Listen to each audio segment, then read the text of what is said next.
Pemirsa, pelaksana tugas atau PLT Gubernur Sulawesi Selatan Andi Sudirman Sulaiman mengundang pimpinan Celebes Group di kantor Gubernur Provinsi Sulawesi Selatan pada Kamis pagi 13 Januari 2022.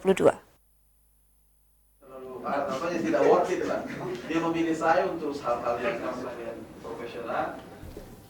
Bertempat di Baruga Lounge, PLT Gubernur Provinsi Sulawesi Selatan menerima kunjungan pimpinan Celebes Group pada Kamis pagi.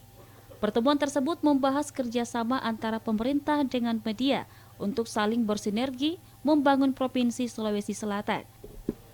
Mengingat besarnya peran media dalam keberlangsungan jalannya pemerintah.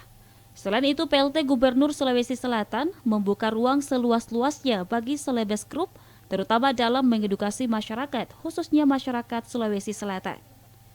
Baik PLT Gubernur dan pimpinan Celebes Group berharap kedua pihak bisa saling mendukung dalam program masing-masing dan bekerja sama memajukan Provinsi Sulawesi Selatan. Fitri Hairundisa, Celebes TV. Fokus untuk bagaimana membayarkan. Semua memprediksi. Bayangkan, ada program 1000